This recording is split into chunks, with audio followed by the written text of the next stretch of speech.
kagandahang idudulot sa kalusugan ng ating prutas na tinatawag na bayabas. At hindi lang yan, kasama rin ang leaves. Oo nga, Guava, prutas fruit, at and ang leaves. dahon Okay. ng bayabas. Guava fruits are amazingly rich in antioxidants, Uy! vitamin C, Uy! potassium, Wala. and fiber. Pati magnesium meron din yan. Yes, this remarkable nutrient content gives them many health benefits.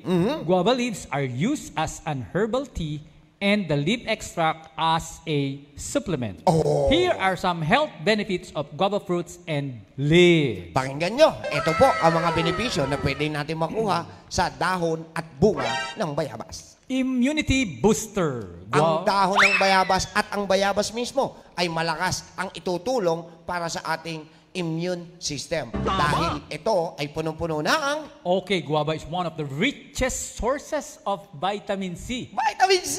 So, hindi pala orange, hindi calamansi, hindi lemon. Actually, yung tatlo na yan may vitamin C. Aha. Pero alam mo ba, ito, na ang bayabas ay mas mataas ang vitamin C content kesa sa tatlong nabanggit mo. Yan! Kumbaga 1:3. The Yun. richest vitamins of fruits are in the guava.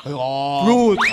Yun! Vitamin C, ha? Yeah. Next. One guava provides double and recommended daily intake of RDI for vitamin C. Recommended This is RDA, recommended daily allowance. Okay. Kasi ang katawan natin ay nangangailangan ng vitamin C.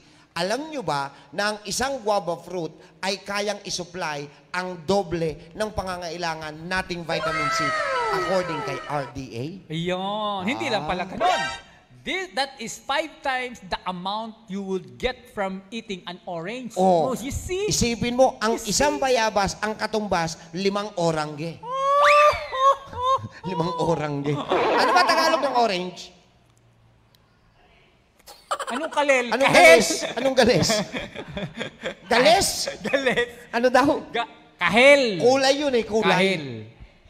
Hindi nga, yung prutas, kahel din ba? Ang prutas na orange? Prutas na orange. Orangge. Orangge. O sige. Okay. Number 2. Ano pa ang pwede nilang makuha sa pagkain ng prutas na guava? Heart healthy. Oo. The higher level of potassium and soluble fiber in guavas are also thought to contribute to improved heart health.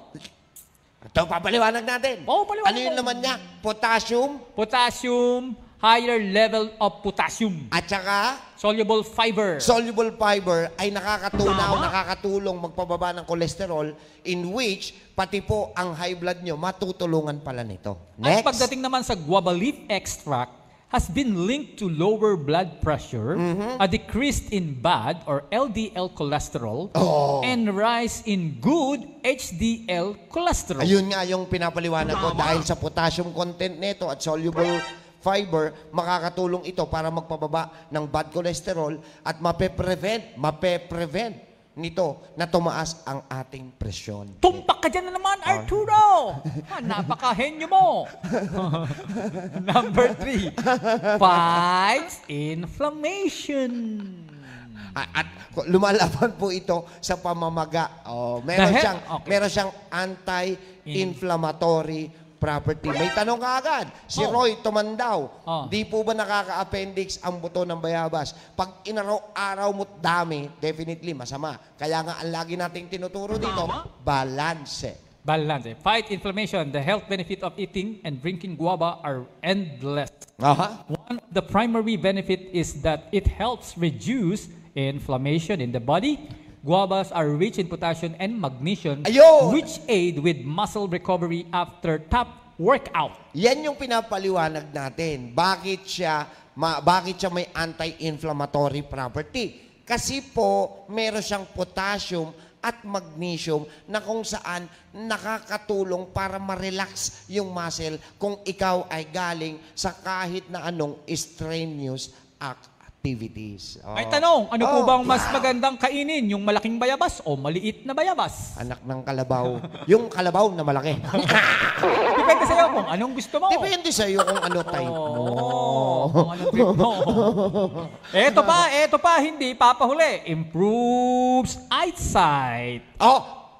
Improve eyesight. Improves, ha? Ibig sabihin, hindi nakakatulong siya na gumanda ang ating paningin, ha? Hindi sinasabing pagbulag ka, makakakita ka dahil sa bayabas. Hindi. Improves eyesight. Makakatulong yung mga laman niyang vitamina, lalong-lalo na ang vitamin A para sa ating paningin. Oh. Bakit